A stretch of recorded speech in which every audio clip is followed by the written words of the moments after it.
How to Live in 24 Hours a Day by Arnold Bennett. Chapter 4, The Cause of the Troubles. In order to come to grips at once with the question of time expenditure in all its actuality, I must choose an individual case for examination. I can only deal with one case, and that case cannot be the average case, because there is no such case as the average case, just as there is no such man as the average man. Every man and every man's case is special. But if I take the case of a Londoner who works in an office, whose office hours are from 10 to 6, and who spends 50 minutes morning and night in traveling between his house door and his office door, I shall have got as near to the average as facts permit. There are men who have to work longer for a living, but there are others who do not have to work so long. Fortunately, the financial side of existence does not interest us here. For our present purpose, the clerk at £1 a week is exactly as well off as the millionaire in Carlton House Terrace.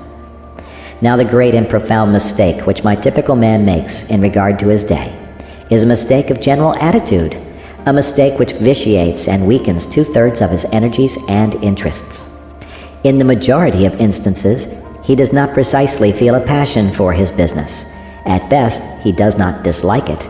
He begins his business functions with reluctance, as late as he can, and he ends them with joy, as early as he can.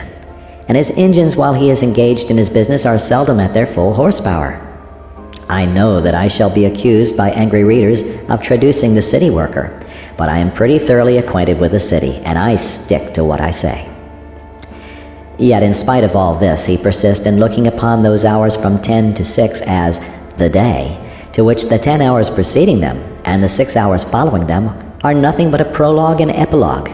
Such an attitude, unconscious though it be, of course kills his interest in the odd 16 hours, with the result that even if he does not waste them, he does not count them. He regards them simply as margin.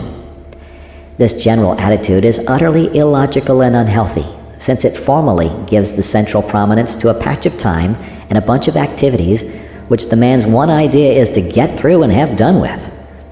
If a man makes 2/3 of his existence subservient to 1/3, for which admittedly he has no absolutely feverish zest, how can he hope to live fully and completely? He cannot.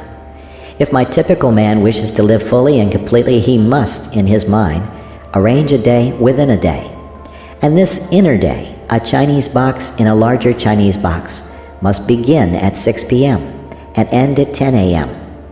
It is a day of 16 hours. And during all these 16 hours, he has nothing whatever to do but cultivate his body and his soul and his fellow men.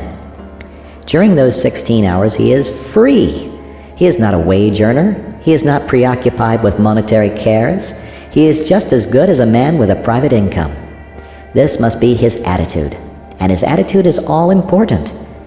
His success in life, much more important than the amount of estate upon which his executors will have to pay estate duty, depends on it. What? You say that full energy given to those 16 hours will lessen the value of the business 8? Not so. On the contrary, it will assuredly increase the value of the business 8. One of the chief things which my typical man has to learn is that the mental faculties are capable of a continuous hard activity. They do not tire like an arm or a leg. All they want is change, not rest, except in sleep. I shall now examine the typical man's current method of employing the 16 hours that are entirely his, beginning with his uprising.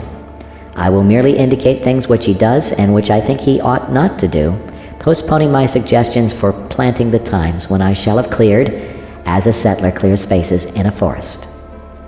In justice to him, I must say that he wastes very little time before he leaves the house in the morning at 9:10. In too many houses, he gets up at 9, breakfasts between 9:07 and 9:30, and then bolts. But immediately he bangs the front door, his mental faculties, which are tireless, become idle. He walks to the station in a condition of mental coma. Arrived there, he usually has to wait for the train. On hundreds of suburban stations every morning, you see men calmly strolling up and down platforms, while railway companies unblushingly rob them of time, which is more than money.